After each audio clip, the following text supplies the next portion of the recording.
এখন যে ঘটনাটি আপনাদের সাথে শেয়ার করব, এই ঘটনাটি আমাদেরকে যিনি পাঠিয়েছেন তার নাম মাহিন আহমেদ।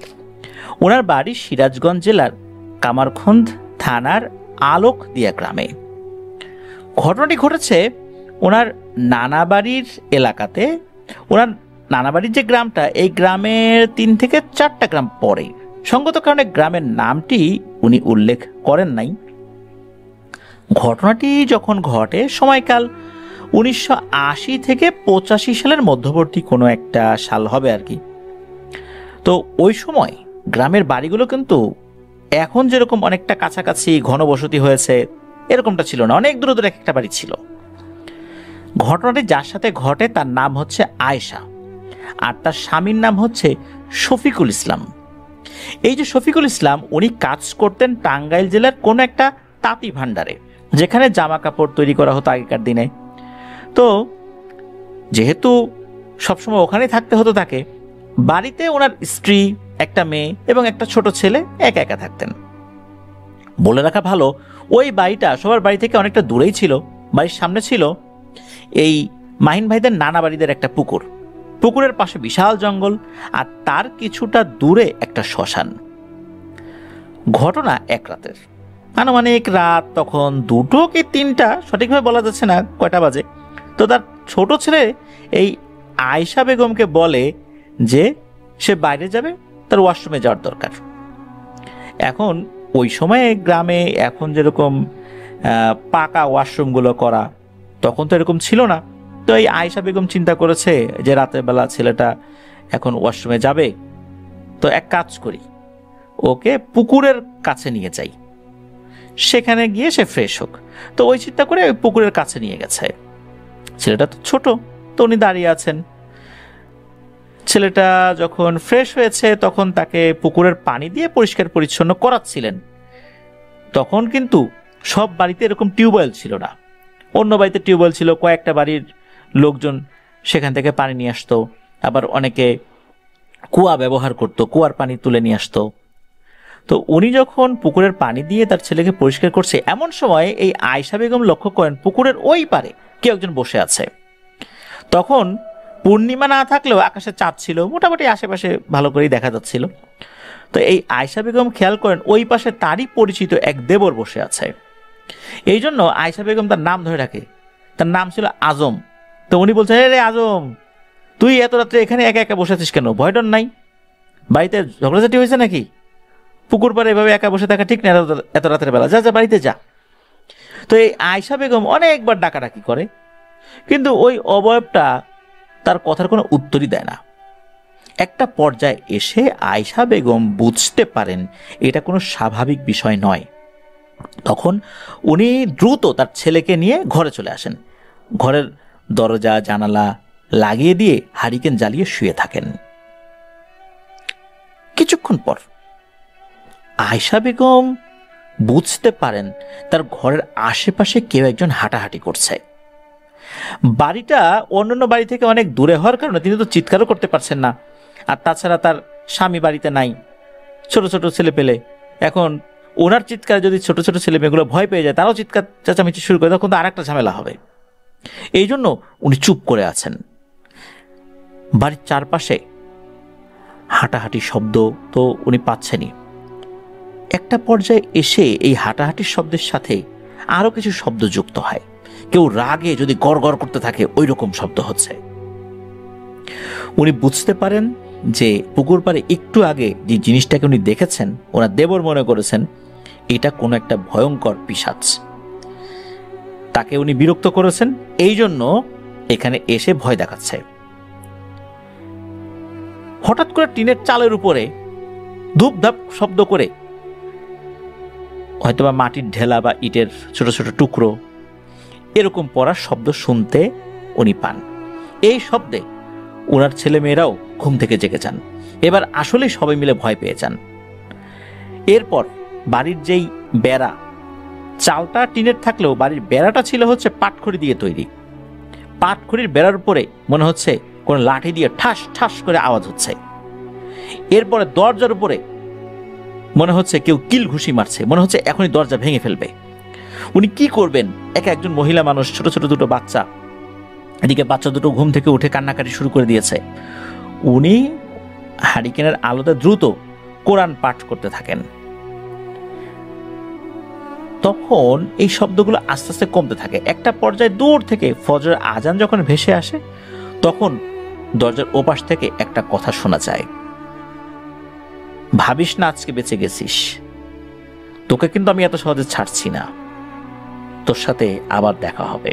তবে যেদিন দেখা হবে না, ওই দিন তোর সাথে কি হয়েছে তুই আর কাউকে বলতেও পারবি না। এই কথা বলার পর চারদিকে নিস্তব্ধতা নেমে আসে। এরপর ভোরের আলো ফুটলে অনেকটা ভয় নিয়েই ঘর থেকে বের হন। সকালে বাড়ির কাজ শেষ করে পাশের বাড়ি গিয়ে যে ঘটনাটা ঘটেছে রাতের বেলা, পাশের বাড়ির কয়েকজন মহিলাকে এই বিষয়টা বলেন। যেহেতু ওনার পাশের বাড়িও ওনার বাড়ি থেকে বেশ খানিকটা দূরে, তো ওনারা বলেন যে আসলে এই ধরনের ঘটনা ঘটলে আমরা তো রাতে এসে তোমাকে কখন সাহস দিব, তোমাদের পাশে থাকবো, আমাদের বাড়ি তো একটু দূরে দূরে, এই জন্য রাতের বেলা বাইরে বের হইও না, আর ছেলে মেয়েদেরকে রাতের বেলায় ওয়াশরুমে নিয়ে যাবা, যেন রাতের বেলা ওদের ওয়াশরুমে যাওয়ার প্রয়োজন না হয়, এরকম পরামর্শ দিয়ে দেন। তো ওই রাত্রে আর কোনো সমস্যা হয় না। পরের দিন ঘটে এক ভয়ঙ্কর ঘটনা। দিনের বেলাতে এই আয়শা বেগম উনি ওনার মেয়েকে বলেন যে যা তো মা, কুয়া থেকে এক কলস পানি তুলে নিয়ে আস। উনি ওই ওনার মেয়ের কাছে একটা ব্লেড চেয়েছিলেন, ব্লেড দিয়ে ওনার ছেলের চুলটা ন্যাড়া করে দিবেন, মানে মাথা টাক করে দিবেন আর কি। তখন ওনার মেয়ে ঘর থেকে একটা ব্লেড নিয়ে এসে দিয়েছিলেন। তো ওই সময়ে যে ব্লেডগুলো পাওয়া যেত, ওই ব্লেডগুলো মাঝখানে চাপ দিয়ে দুই টুকরো করে ফেলতো, মানে এক একটা যাতে ব্যবহার করা যায় ভিন্ন ভিন্ন ভাবে। আর অন্য যেটা আছে ওইটা ওই ব্লেডের উপরে যে কাগজ থাকতো ওই কাগজ সহই রেখে দিত যাতে জং না পড়ে যায়। তো উনি একটা পার্ট নিয়ে অন্য পার্ট আবার তার মেয়েকে বলেন যে এটা ঘরে রেখে আয়। সেও ঘরে রেখে আসে, আর ওই মেয়েকে বলে কুয়া থেকে পানি নিয়ে আসতে। তো ওই সময়ে এই কুয়াটা ছিল এই যে মাহিন আহমেদ ভাই তাদের নানা বাড়িতেই, মানে তার নানা বাড়িতে একটা কুয়া ছিল, আশেপাশে অনেকেই এই কুয়া থেকে পানি নিতে আসতো। তো ওই মেয়েটাও ওই দিন কুয়া থেকে পানি নিয়ে যায়, যেটা এই মাহিন ভাইয়ের আত্মীয় স্বজনরাও দেখেছিল। তো বাড়িতে এসে দেখে তার মা বাসায় নাই, কিন্তু তার ছোট ভাই বসে আছে। দেখে তার ছোট ভাইয়ের মাথার চুল টুল কাটা হয় নাই। তো তার মেয়ে চিন্তা করে কি ব্যাপার, আমার মা আমার কাছ থেকে ব্লেড নিল ছোট ভাইয়ের মাথার চুল কাটার জন্য, কোথায় গেল? তা আশেপাশে খুঁজতে থাকে, কিন্তু না, কোথাও খুঁজে পাওয়া যায় না। এদিকে সন্ধ্যা হয়ে যায়, তার মাকে কোথাও খুঁজে পাওয়া যায় না। এদিকে ছোট ছোট ছেলে মেয়ে তারা কান্নাকাটি করছে মাকে খুঁজে না পেয়ে। আশেপাশের মহিলাদেরকে যখন খবর দেওয়া হয়েছে, তারাও আশেপাশে খোঁজাখুঁজি করেছে, তারাও বলতে পারেন আসলে এই আয়শা বেগম কোথায় গিয়েছে। ওইদিকে হয় কি, ওই সন্ধ্যার সময় ওই মহল্লারই একজন লোক মাঠ থেকে গরু নিয়ে বাড়িতে যাচ্ছে, যেহেতু সন্ধ্যা হয়ে যাচ্ছে। তো যাওয়ার পথে একটা বট গাছ পড়ে, ওই বট গাছের নিচে এসে ওই গরুগুলোর সামনে আগায় না। ওই লোকটা বারবার গরুগুলোকে লাঠি দিয়ে আঘাত করে সামনের দিকে নিয়ে যাওয়ার চেষ্টা করছে, ধাক্কা দিচ্ছে, কিন্তু গরুগুলোর সামনে আগায় না। হঠাৎ করে মনে হলো ওনার শরীর টপ টপ করে কি যেন একটা পড়ছে। উনি ওনার কাঁধের দিকে তাকিয়ে দেখেন যে এটা লাল রক্তের মতো কিছু একটা, কিন্তু কোথা থেকে পড়ছে বুঝতে পারলেন, উপর থেকে পড়ছে। উনি যখন উপর দিকে তাকিয়েছেন ওই সন্ধ্যার সময়, উনি যেটা দেখেছেন এটা দেখে আসলে সহ্য করাটা খুব কঠিন। উনি দেখেন ওই বট গাছের উঁচু একটা ডালে ঝুলে আছে এই আয়শা বেগমের লাশ, আর তার গলার সামনের অংশটা কাটা, মূলত ওই জায়গা দিয়েই রক্ত টপ টপ করে পড়ছে। উনি এটাও খেয়াল করেন যে রক্ত যদি আগে থেকেই পড়ে তাহলে তো নিচেও রক্তের ছিটে ফোঁটা পড়া থাকবে, কিন্তু না, নিচে কোনো রক্ত পড়ে নাই, মনে হচ্ছে প্রথম রক্তটা তার শরীরেই পড়েছে। উনি যখন এটা দেখেছেন উনি তো প্রচন্ড জোরে এক চিৎকার দিয়ে জ্ঞান হারিয়ে ফেলেন। ওদিকে হয় কি, আয়শা বেগমকে তো অনেকেই খোঁজাখুঁজি করছিল, যেহেতু তার বাচ্চা কাচ্চা কান্নাকাটি করছিল। ওই সময় আর একজন আবার গরু নিয়ে ওই দিক দিয়ে যাচ্ছিল। তো ওই যে চিৎকার দিয়ে ওই লোকটা জ্ঞান হারিয়ে ফেলেছে। তো উনি তাড়াতাড়ি করে ওখানে এসে দেখে যে ওই লোকটা জ্ঞান হারিয়ে পড়ে আছে, আর তার যে গরুগুলো সামনে আগাতে চাচ্ছিল না, এই গরুগুলো এদিক ওদিক এখন ছোটাছুটি শুরু করেছে। উনিও যখন উপর দিকে তাকিয়েছেন দেখেন আয়শা বেগমের লাশ। তখন গ্রামের লোকজন চলে আসে। ইতিমধ্যে সন্ধ্যা নেমে রাত হয়ে গেছে। পুলিশকে জানানো হয়। ওই রাত্রেই পুলিশ আসে। পুলিশ এসে লাশটিকে নামায়। লাশটার গলা ছিল কাটা, আর লাশটার এক হাতে ছিল সেই অর্ধেক ব্লেডটা, যেটা দিয়ে তার ছেলের মাথার চুল কাটার কথা ছিল। পুলিশ ভাবে আত্মহত্যা করেছে, কিন্তু এখানে প্রশ্ন হচ্ছে, সে আত্মহত্যা যদি করবেই এই ব্লেড দিয়ে, নিজের গলায় নিজে ব্লেড চালাবে, তাহলে সে গাছে উঠলো কেন? গাছে দড়ি দিল কিভাবে?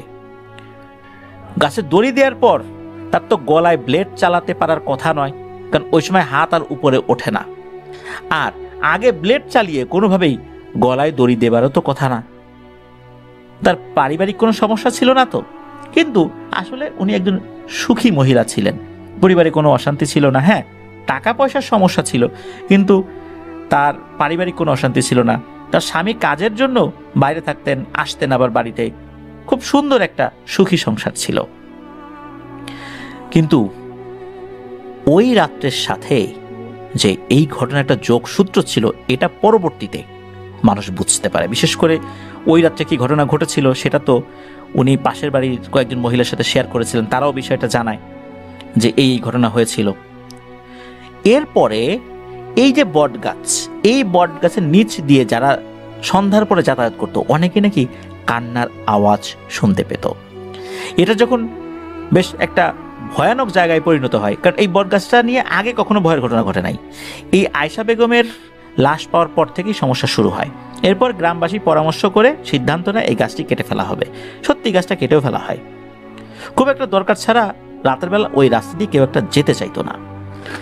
মাহিন আহমেদ ভাই জানিয়েছেন, উনিও যখন নানা বাড়িতে গিয়েছেন, বিশেষ করে নানা বাড়ির ওই পুকুরটা, যেই পুকুরটাতে একটা অবয়ব দেখেছেন আয়েশা বেগম, এখনো সেই পুকুরটার দিকে তাকালে কেমন একটা অদ্ভুত অনুভূতি জাগে মনের ভেতরে। আশেপাশে যদিও বা এখন অনেক ঘরবাড়ি হয়েছে। তো এটাই ছিল ঘটনা। প্রিয় লিসেনার্স, দেখুন কি ভয়ঙ্কর একটি ঘটনা। একটা তুচ্ছ বিষয়ের কারণে একটা মানুষকে কিভাবে মরতে হলো, এর বিচার অবশ্যই আল্লাহ তাআলা করবেন। আল্লাহ তাআলা কাউকেই ছাড় দেবেন না। মানুষ হোক, জিন হোক, প্রত্যেকেই তার কৃতকর্মের জন্য আল্লাহ তাআলার সামনে অবশ্যই দাঁড়াতে হবে। জিনেরা স্বভাবগতভাবেই অন্যরকম। যদি কেউ তাদেরকে বিরক্ত করে তাহলে তারা খুব ক্ষিপ্ত হয় এবং এরপর লেগে যায় তাদের পেছনে। এটা বিভিন্ন ঘটনার মাধ্যমে আমরা জেনেছি। আল্লাহ আমাদেরকে হেফাজত করুন। ধন্যবাদ জানাচ্ছি মাহিন আহমেদ ভাইকে ভয়ঙ্কর একটি ঘটনা আমাদের সাথে শেয়ার করার জন্য। চলুন আমরা চলে যাব আমাদের এবারের এপিসোডের পরবর্তী আরো একটি নতুন ঘটনায়। আবারও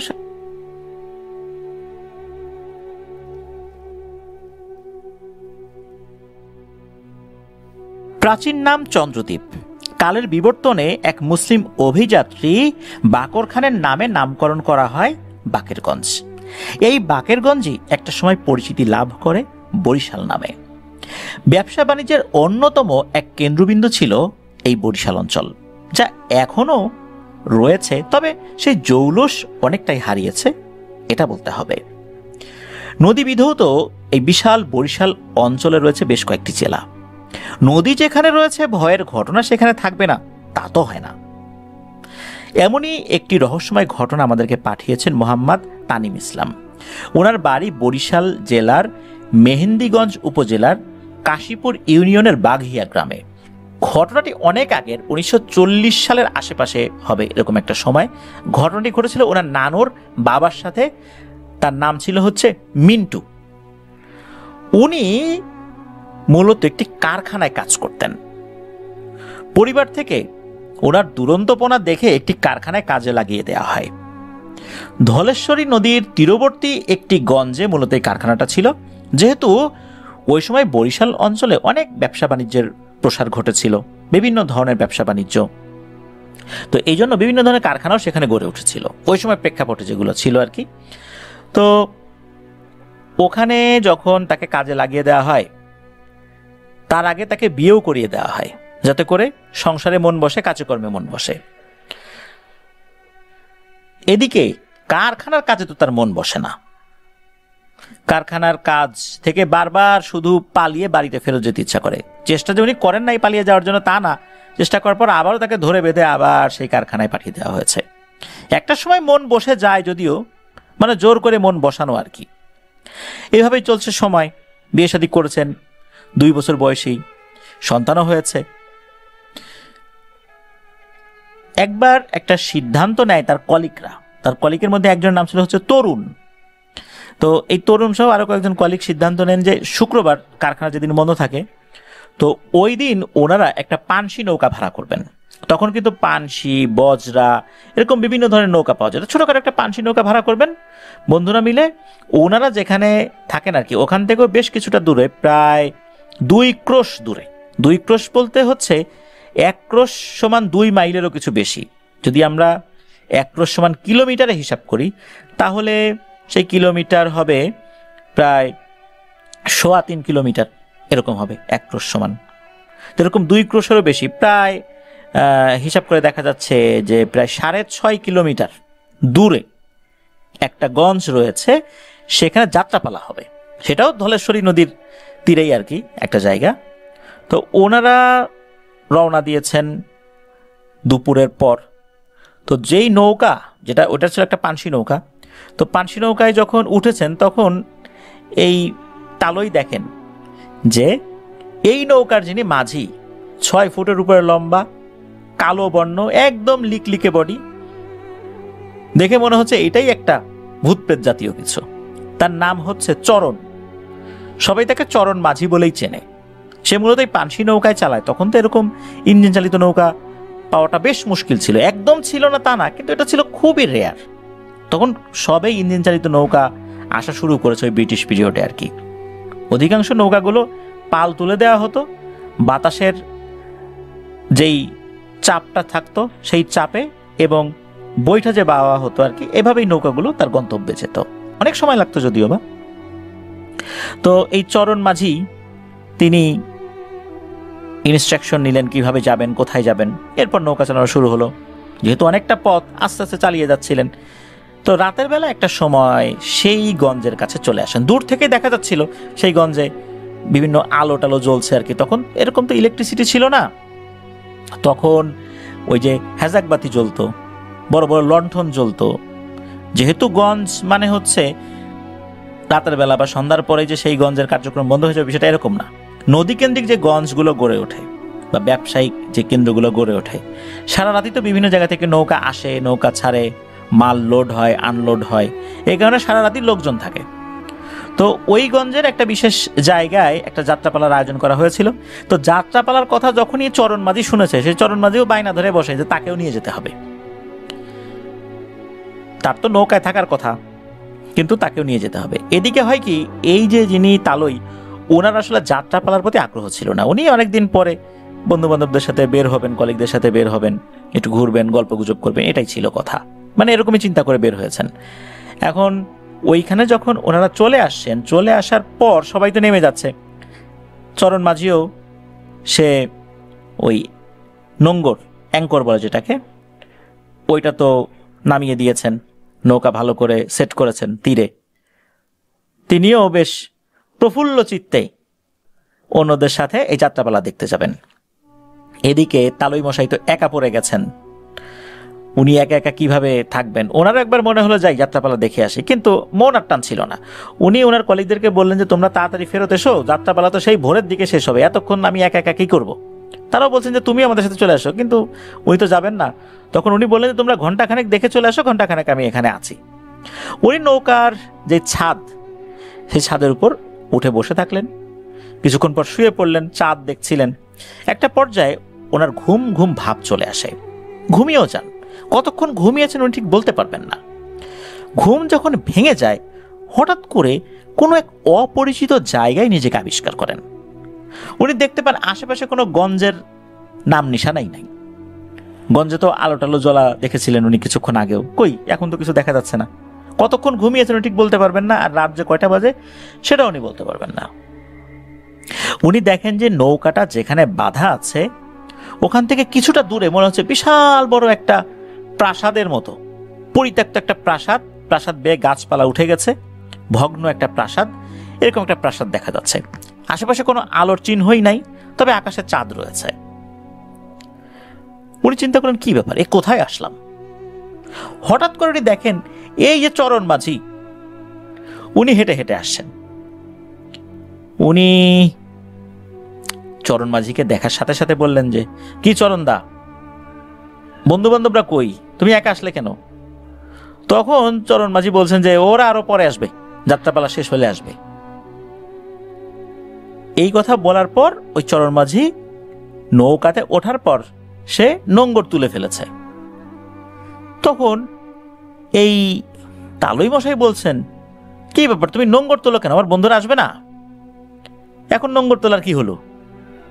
তখন চরণ মাঝি বলছে যে, বাবু ওই যে দেখেন সামনে একজন মহিলা আমাদেরকে ডাকছে, মনে হয় বিপদে পড়েছে, চলুন ওখানে যাই। তখন তালই মশাই বললেন যে, এরকম অপরিচিত একজন মহিলাকে নৌকায় উঠাবো, না জানি কোন বিপদ, সে ডাকাতের কোনো সহযোগী কিনা। তখন চরণ মাঝি বলছে যে, আমাদের নৌকায় আসেই কি আর ডাকাতি করবেই কি, মনে হয় বিপদ টিপদে পড়ছে, কোনো বাড়ি থেকে পালায় আসছে নাকি কোনো ডাকাতে ধাওয়া করছে, একটু দেখতে হবে তো। তখন নৌকাটা ওই দিকটাতে নিয়ে যাওয়া শুরু করলেন।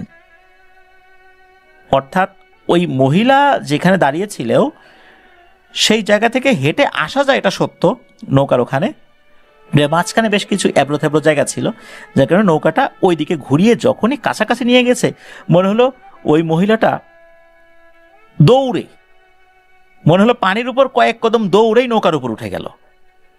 দৌড়ালো না লাফ দিল, এটা অবশ্য তালই মশাই বুঝতে পারেন নাই। তো ওঠার পর মনে হচ্ছে সে খুব হাঁপাচ্ছে আর চোখে মুখে আতঙ্কের ছাপ। তখন তালই মশাই বললেন যে, কি ব্যাপার, আপনার নাম কি, কোথা থেকে আসছেন? কথাবার্তা জিজ্ঞেস করছেন আর কি, যে কোথা থেকে আসছেন, নাম টাম কি। এর ভিতরে তালই মশাই খেয়াল করলেন ওই মহিলার হাতে কিছু একটা আছে, ভারী জাতীয় কিছু, যেটা উনি ওনার শাড়ির আঁচল দিয়ে ঢেকে রেখেছেন। উনি যে নতুন বউ সেজে এসেছেন বিষয়টা এরকম না, শাড়ি পরা, ঠিক আছে, চেহারা 8-10টা মহিলার মতোই স্বাভাবিক, ওরকম অস্বাভাবিক চেহারাও তার না, মানে ভয়ঙ্কর কিছু, আবার খুব সুন্দর এরকমও না। তো উনি বলছেন যে, আমাকে একটু বসতে দেন, বলছি সবকিছু। এরপর ওই পানসি নৌকার যেই ছই এর ভিতরে ঢুকলেন, তালই মশাইও ঢুকলেন। তো ওর মধ্যে একটা লণ্ঠন হালকা করে জ্বালানো ছিল, সেটা জ্বালিয়ে দিলেন, মানে আলোটা বাড়িয়ে দিলেন। এরপর ওই মহিলার কাছে থাকা যে গহনার যে বক্সটা, ওটা মূলত একটা গহনার বক্স ছিল, এটা উনি খুললেন। খোলার পর দেখা গেল একদম সাপের মতো পেঁচিয়ে আছে অনেকগুলো গহনা, মানে জড়োয়া গহনা আর কি। তো উনি এটা যখন খুলেছেন, এর মধ্যে দেখা গেল ওই চরণ মাঝি সে ওই ছয়ের ভিতর দিয়ে মাথা ঢুকিয়ে তাকিয়েছে, মানে সে দেখতে চাচ্ছে যে কি। যখন এই গহনাগুলো সে দেখেছে, মনে হলো লোভে তার চোখগুলো চকচক করে উঠলো। এটা আবার তালই মশাই দেখেছেন। উনি বলছে, এই চরণ মাঝি, যাও বাইরে যাও, তুমি এখানে কি করো, নৌকা চালাও, যাও। তখন চরণ মাঝি আবার বাইরে চলে গেলেন। এরপর তালই মশাই ওই মহিলাকে জিজ্ঞেস করলেন যে, আপনার বাসা কোথায়, আপনি কেন আসলেন, আর এত রাত্রে এরকম গহনাগুলো নিয়ে আপনি বাইরে বের হয়েছেন, বিপদ আপদ হবে না? তখন ওই মহিলা বললেন যে, ওরা আমার কাছ থেকে এগুলো কেড়ে নিতে চায়। তখন তালই মশাই বললেন যে, ওরা কারা? বলে যে, আমার স্বামী বিদেশে থাকে, আমার কাছে অনেক গহনা আছে, আমার স্বামীর আত্মীয় স্বজনরা, আমার দেবর ভাসুর, ওরা এটা কেড়ে নিতে চায়। একটা পর্যায়ে বাধ্য হয়েই আমি এটা নিয়ে বাইরে বের হয়ে আসছি, আমার আর কোনো উপায় নাই। শুধু কেড়ে নেবে এটাই যদি হতো তাও একটা কথা ছিল, কেড়ে তো নেবে, আমাকেও মেরে ফেলবে। এই জন্যই মূলত আমার স্বামীর দেওয়া উপহারগুলো নিয়ে আমি বাইরে বের হয়ে আসছি, এখন ফেরত যাওয়ার আমার কোনো উপায় নেই। এরকম কথোপকথন হচ্ছে। তখন ওই তালই মশাই বললেন যে, আসলে আমরা তো ঘুরতে আসছিলাম, তো হঠাৎ করে এসে এরকম আপনার সাথে দেখা হলো, তো আপনার ভয়ের কোনো কারণ নাই, আমরা খারাপ লোক না, আপনার আশা করি ইনশাল্লাহ কোনো বিপদ হবে না। এই কথা বলতে বলতে হঠাৎ করে ভেতরে এই চরণ মাঝি ঢুকে পড়ছে। ঢুকেই ওই যে গহনার যে বক্সটা, এটার দিকে হাত বাড়িয়েছে। চরণ মাঝিতে এমনি অনেক লম্বা, লিকলিকে, 6 ফুটের উপরে তার উচ্চতা। যখনই গহনার বক্সের দিকে হাত বাড়িয়েছে, তখন ওই ভদ্র মহিলা উনি ওই বক্সটা দেবেন না, এদিকে চরণ মাঝি সেটা নিবেন। চরণ মাঝি এক হ্যাচকা টানে ওই গহনার বক্সটা প্রায় নিয়ে ফেলেছেন। তখন ওই মহিলা গহনার বক্সটাকে যে শুধু হাত দিয়ে ধরেছেন সেটা এরকম না, অনেকটা জড়িয়েই ধরেছেন। একটা পর্যায়ে চরণ মাঝি ওই গহনার বক্স যখন টানাটানি করছে, শক্তি তো চরণ মাঝির বেশি, ওই বক্সের সাথে সাথে ওই মহিলাটাও নদীর উপর যে পানসি নৌকাটা ছিল, তো পানসি নৌকার একদম কিনারে চলে আসে, মানে ছয়ের থেকে বাইরে বের হয়ে আসে। এদিকে এই যে তালই মশাই, উনিও চেষ্টা করছিলেন যে এই অবস্থা থেকে যেন উত্তরণ হয়, চরণ মাঝির হাত থেকে ওই মহিলার গয়নার বক্সটা যেন উদ্ধার করা যায় বা সেভ করা যায়। কিন্তু একটা পর্যায়ে দেখা গেল ওনারা দুইজন এই বক্স নিয়ে ধস্তাধস্তি করতে করতে পানিতে পড়ে গেলেন।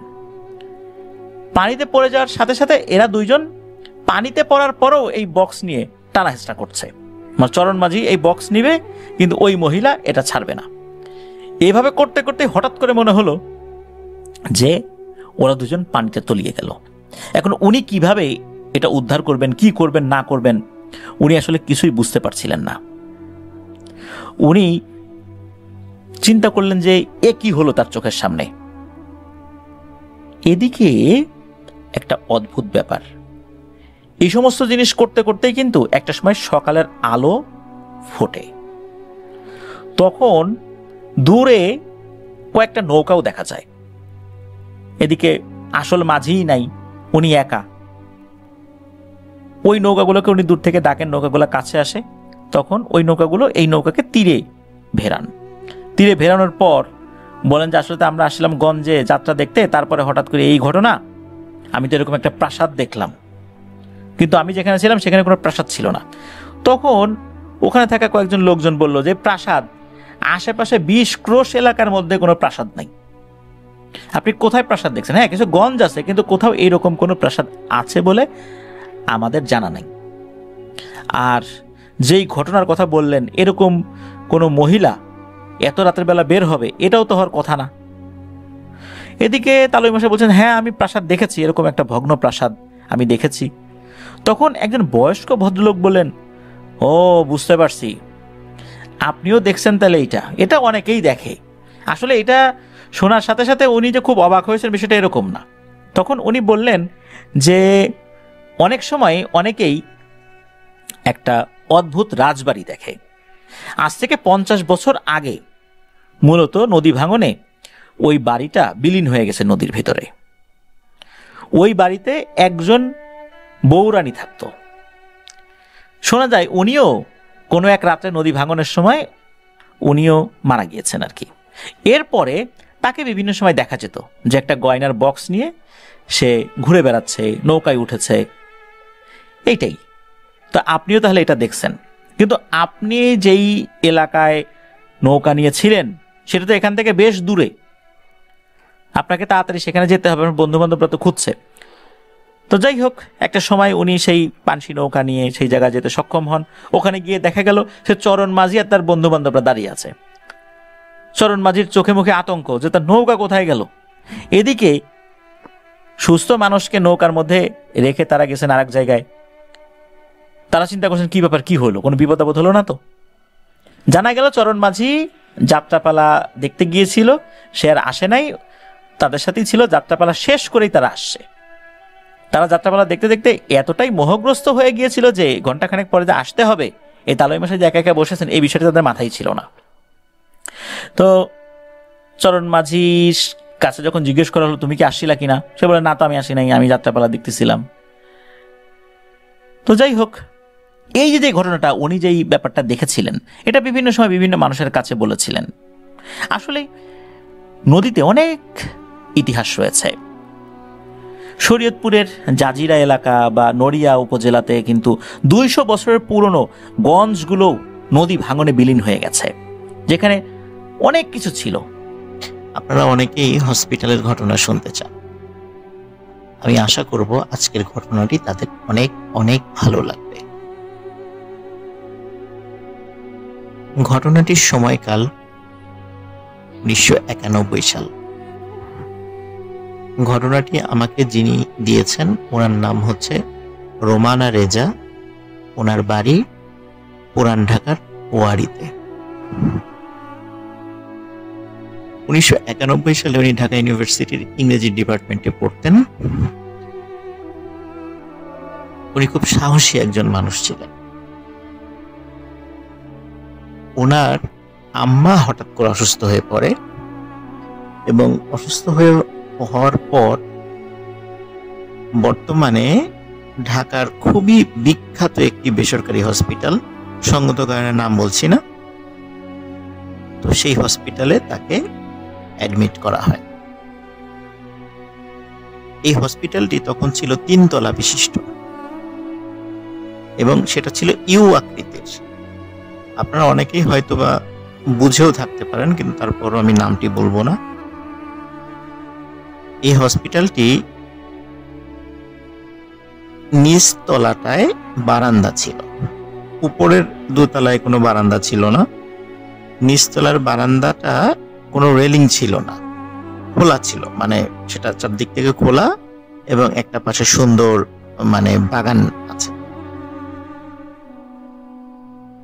তো যখন ওনার আম্মাকে নিচতলাতে একটি কেবিন দেয়া হয়, ওনারা ওই রুমে ঢোকার পর একটা বিষয় খেয়াল করেন, ওই রুমে দরজার উপরে, এটা কিন্তু ভেতর দিকে, রুমের ভেতর দিকে দরজার উপরে আয়াতুল কুরসি বা এরকম আরবিতে কিছু লেখা মানে দরজার উপরে লাগানো আছে।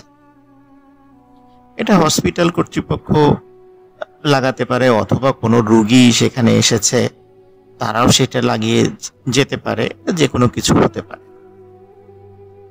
তো উনি যেহেতু খুব সাহসী মানুষ ছিলেন, আর উনি রাত জেগে স্টাডি করতে পছন্দ করতেন এবং খুব এনার্জেটিক ছিলেন, এই কারণে দেখা যেত তার কাছের কোনো আত্মীয় স্বজন যদি হসপিটালে রাতে থাকতে হতো, রাত জাগতে হতো, তারই ডাক পড়তো। যেহেতু তার নিজের আম্মা, এই জন্য উনি শুরু থেকেই রাত্রেবেলা থাকার সিদ্ধান্ত নেন, যে রাতের বেলা তার আম্মার সাথে উনিই থাকবেন। দিনের বেলা অন্যরা থাকতো এবং উনি সন্ধ্যার দিকে চলে আসতেন এবং সারা রাত থাকতেন। সকালবেলা আবার অন্য আত্মীয় আসলে তাকে বুঝিয়ে দিয়ে উনি আবার বাসায় চলে যেতেন। তো প্রথম 2 দিন খুব বেশি সমস্যা হয়নি। 3 নাম্বার দিন রাত ওনার ভাষ্য অনুযায়ী আনুমানিক 2টো বা 2:30 বাজে। কেবিনের পেছন দিকের যে দরজাটা, যেই দরজার সাথে বারান্দা রয়েছে, বারান্দার ওই পাশেই রয়েছে বাগান। তো উনি চেয়ারে হেলান দিয়ে বসেছিলেন। উনি হঠাৎ করে দেখছেন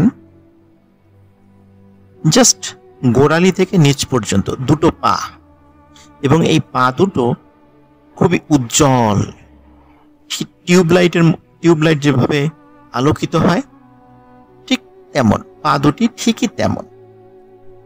হেঁটে হেঁটে উনি দেখছেন যে ওই বাগান থেকে হেঁটে হেঁটে বারান্দায় আসলো, বারান্দা দিয়ে এসে বারান্দা একটু দাঁড়ালো, আবার হেঁটে হেঁটে তাদের রুমের মধ্যে ঢুকলো, মানে সেই কেবিনের মধ্যে ঢুকলো, এবং আবার রুমের মধ্যে কিছুটা পায়চারি করে আবার যে দরজাটা আছে সেই দরজাটা দিয়ে চলে গেল।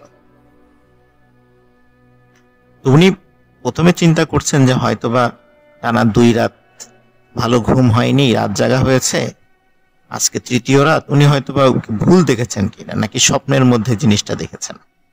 উনি আসলে ঠিক বুঝতে পারছিলেন উনি কি আসলে স্বপ্ন দেখেছেন নাকি সত্যি দেখেছেন। উনি মানে নিজেকে বিশ্বাস করতে পারছিলেন না। উনি উঠে গিয়ে পাশে যে বেসিন ছিল, বেসিন থেকে চোখ ধুয়ে আসলেন, এবং উনি বুঝতে পারছিলেন উনি যেটা দেখেছেন উনি সেটা ঠিক দেখেছেন। কিন্তু ওনার মনে হলো যে ওনার বিশ্রামের প্রয়োজন।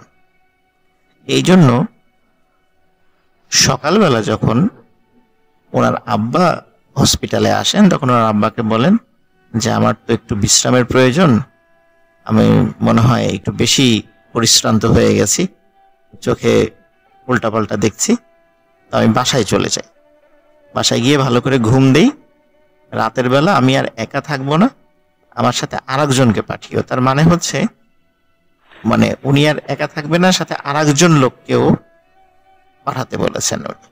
তো ওনার আব্বা বললো ঠিক আছে, তার খালাকে উনি পাঠিয়ে দেবেন, তাহলে উনি আর ওনার খালা আর ওনার আম্মা 3 জন থাকবেন রুমে।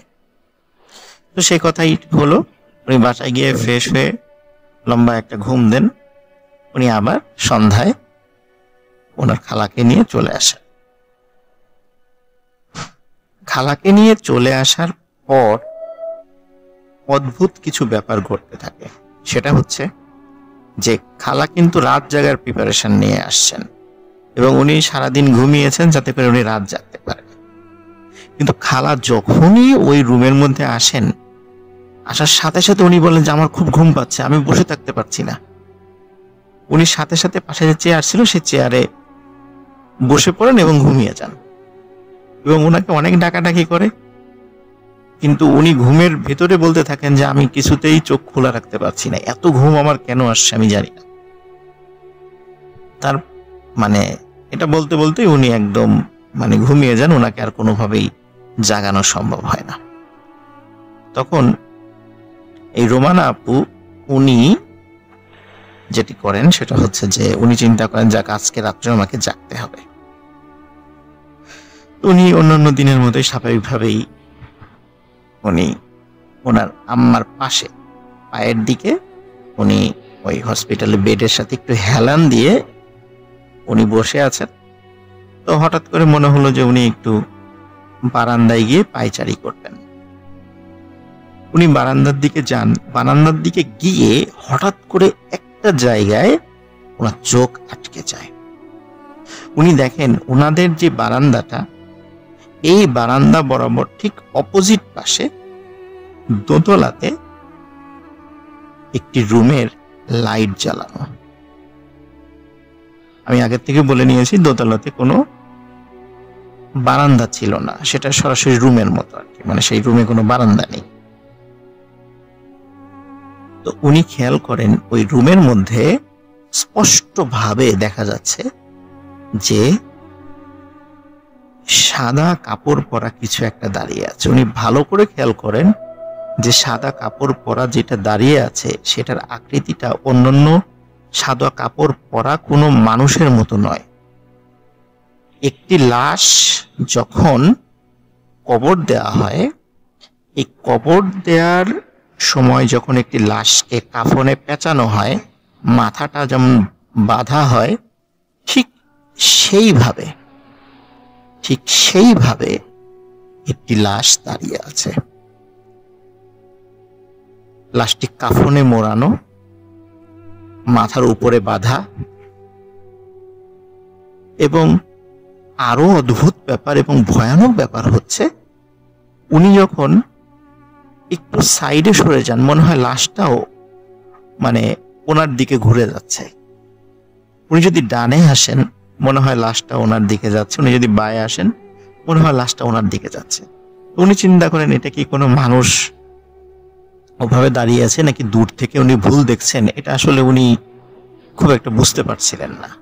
এই জন্য উনি কি করেন, আবার বেসিনে গিয়ে একটু হাত মুখ ধুয়ে আসেন। হাত মুখ ধুয়ে এসে দেখেন যে অদ্ভুত ব্যাপার, ওই লাশটা ওরকমই রয়েছে। তখন উনি বেশ ভয় পান। ভয় পেয়ে তাড়াতাড়ি এসে ওনার খালাকে ডাকার চেষ্টা করেন, ওনার খালাকে ডাকার চেষ্টা করেন, ওনার মাকে ডাকার চেষ্টা করেন, তাদের চোখে মুখে পানি ছিটিয়ে দেন, কিন্তু কোনোভাবেই তাদের ঘুম ভাঙানো যাচ্ছিল না।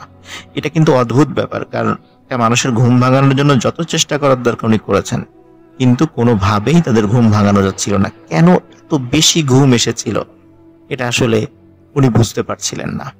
পরবর্তীতে উনি যখন ভয়ে ভয়ে আবার দোতলার ওই জানালার দিকে তাকান, তখন দেখেন ওটার ভেতরের ওই রুমের লাইট বন্ধ হয়ে গেছে এবং ওখানে কেউ নেই।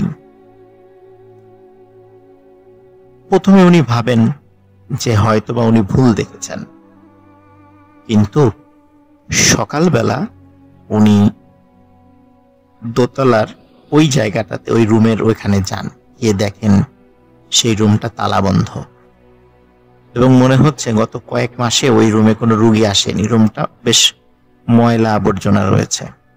তখন ওইখানে একজন নার্সকে জিজ্ঞেস করেন যে গতকালকে কি এইখানে কোনো রুগী ছিল? তখন নার্স খুব অবাক হন যে কেন আপনি এই প্রশ্ন করছেন কেন? তখন উনি বলেন যে গতকালকে রাত্রে আমি এখানে একজন মানুষকে দেখেছি সাদা কাপড় পরা। তখন নার্স খুব হেসে দেন যে ইম্পসিবল, এটা হতেই পারে না, গত কয়েক মাসে এই রুমে কোনো মানুষ ঢোকেনি, আর যেহেতু এটার বারান্দা নাই সুতরাং এখানে তো অন্য পাশ থেকে মানুষ আসার কোনো সুযোগই নাই, আপনি ভুল দেখেছেন। উনি বলছেন না, আমি এইখানেই দেখেছি। কিন্তু নার্স বলে আপনি এটা অসম্ভব, এখানে কোনো মানুষ গত কয়েক মাসে আসেনি, এই রুমে পরিষ্কারও করা হয়নি এবং এখানে কোনো রুগীও আসেনি, আপনি ভুল দেখেছেন। তখন ওনার মনে খটকা লাগে, তাহলে আমি রাত্রে কি দেখলাম, এটা এই কাফন পরা এটা কি দেখলাম। তো উনি আসলে নিজের মনকে বিশ্বাস করাতে পারছিলেন না। প্রথম দিন উনি যেই মানে বডি ছাড়া পা দেখেছিলেন, এটা প্রথমে কাউকে বলেননি, কিন্তু এই ঘটনাটা ঘটার পরে উনি ওনার অন্যান্য আত্মীয় স্বজন, ওনার মা, ওনার খালা, ওনার বাবার সাথে ঘটনাটা শেয়ার করেন। ঘটনাটা শেয়ার করার পরে তারা বলেন যে তুমি এটা ভুল দেখেছো, ওটা হয়তো অন্য কোনো মানুষও থাকতে পারে, এই বলে তারা তাকে সান্ত্বনা দেন। এর পরে কয়েকদিন কোনো ধরনের কোনো সমস্যা হয়নি, স্বাভাবিক ছিল, উনিও স্বাভাবিকভাবে ছিলেন। কিন্তু একটা অদ্ভুত ঘটনা ঘটে যায় এর ঠিক 5 থেকে 7 দিনের মাথায়। ওনাদের নিচতলায় ঠিক পাশের রুমে, নিচতলাতেই ঠিক পাশের রুমে একটি ঘটনা ঘটে। সেটা হলো সকালবেলা খুলনা থেকে, ওনার ভাষ্য অনুযায়ী খুলনা থেকে একটি রোগী আসে, যার শরীরের ভিতরের গুরুত্বপূর্ণ অর্গানগুলো টোটালটাই নষ্ট হয়ে গিয়েছিল। তো এরকম একটি রোগী যখন সেখানে নিয়ে আসা হয়, নিয়ে আসার পরে ওই রোগীর সাথে বেশ কিছু আত্মীয় স্বজন ছিলেন, তারা খুব কান্নাকাটি করছিলেন। ওদিকে রোগীর অবস্থা সিরিয়াস হওয়ার কারণে ওই কেবিন থেকে সব লোকদেরকে বের করে দেয়া হয়, কাউকে ভিতরে ঢুকতে দেয়া হচ্ছিল না। এমনকি ওই রোগীর সাথে থাকা ওই রোগীর মা এবং ওই রোগীর স্ত্রীকেও রুম থেকে বের করে দেওয়া হয়, বলে যে আপনারা পরে আসবেন। এদিকে ওই সময়টা ছিল খুব ঠান্ডা, কারণ ওইটা 1991 সালে জানুয়ারি কি ফেব্রুয়ারি মাসের দিকে ঘটনা। ওই সময় খুব ঠান্ডা ছিল। ঠান্ডা থাকার কারণে এই ঘটনা কিন্তু দিনের বেলার ঘটনা বলছি।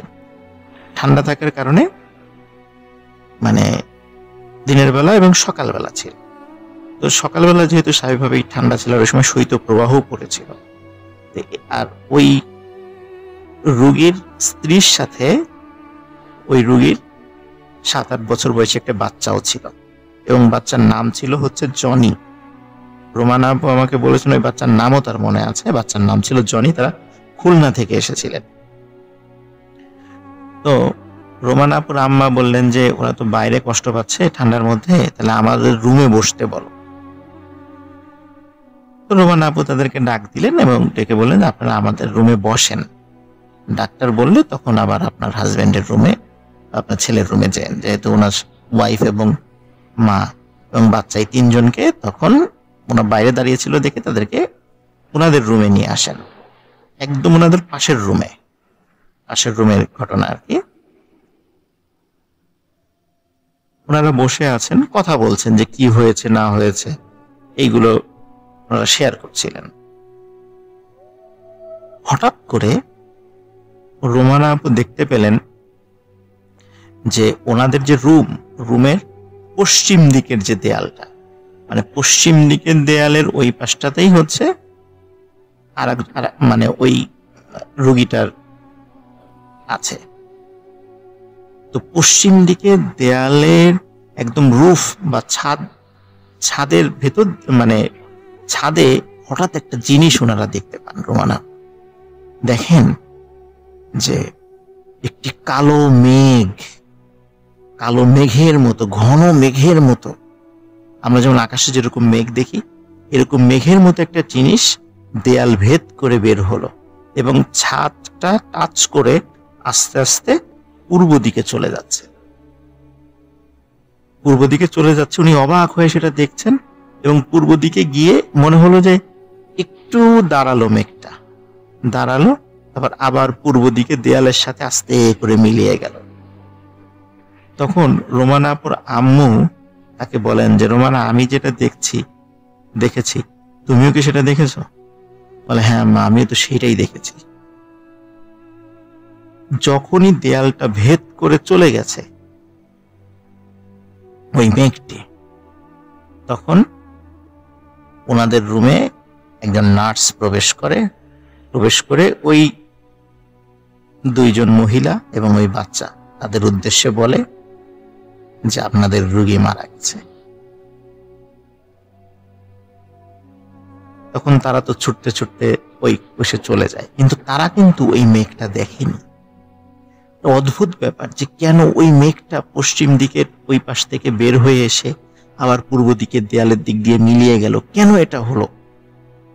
তো ওনারা যেটা বলেছেন যে আসলে তার ইন্তেকালের পরে আত্মাটা ওই দিক দিয়ে চলে গেছে, হয়তো আজরাইল আলাইহিস সালাম ওই দিক দিয়ে আত্মাটা নিয়ে গেছেন, এবং যেহেতু ওইখানে তার মা, স্ত্রী এবং সন্তান ছিল, এই জন্যই হয়তো এই দিক দিয়ে এইভাবে গেছে। এটা একটা অদ্ভুত ব্যাপার ছিল। আমি এটা শোনার পরে আসলে এটা আমার কাছেও বিশ্বাস করতে খুব কষ্ট হচ্ছিল। তো ঘটনাটি আমার ধারণা ছিল যে হয়তোবা এখানেই শেষ, কিন্তু আর একটা বিষয় এখানে যুক্ত হয়। সেটা হচ্ছে 1991 সালে ওনার আম্মা অসুস্থ ছিল, ঠিক 2010 সালে একই হসপিটালে ওনার আব্বাকে ভর্তি করায়। ওনার আব্বা একজন গভর্নমেন্ট অফিসার ছিলেন, মোটামুটি খুবই ভালো লেভেলের একজন কর্মকর্তা ছিলেন। তো যার কারণে ওখানে ভিআইপি কেবিনে তাকে ওঠানো হয়। আর ওখানে ওইটা ছিল, উনি আমাকে বলেছেন ওই হসপিটালের দোতলাতে 207 নাম্বার রুমে ওনারা অবস্থান করছিলেন, কিন্তু পরবর্তীতে ওনার আব্বার অবস্থা খারাপ হওয়ার কারণে আইসিইউতে শিফট করা হয়। কিন্তু ওনারা, রোমানা আপু এবং ওনার আম্মা, তখন ওই 207 নাম্বার রুমেই ওনারা ছিলেন, কারণ আইসিইউতে তো ওনারা থাকতে পারবেন না, কিন্তু ওনাদের তো হসপিটালে অবস্থান করতে হবে, এই জন্য 207 নাম্বার রুমে ওনারা ছিলেন।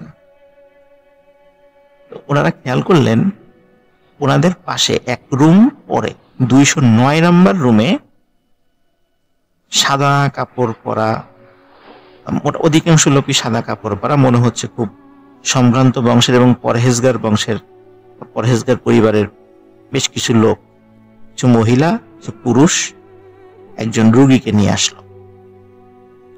রুগীকে নিয়ে আসার পরে ওই রুমের মধ্যে থেকে ওর গুঞ্জন শুনছে যে তারা কথা বলছে, এবং ওনাদের কয়েকজন আত্মীয় স্বজন রুমের বাইরেও দাঁড়ানো।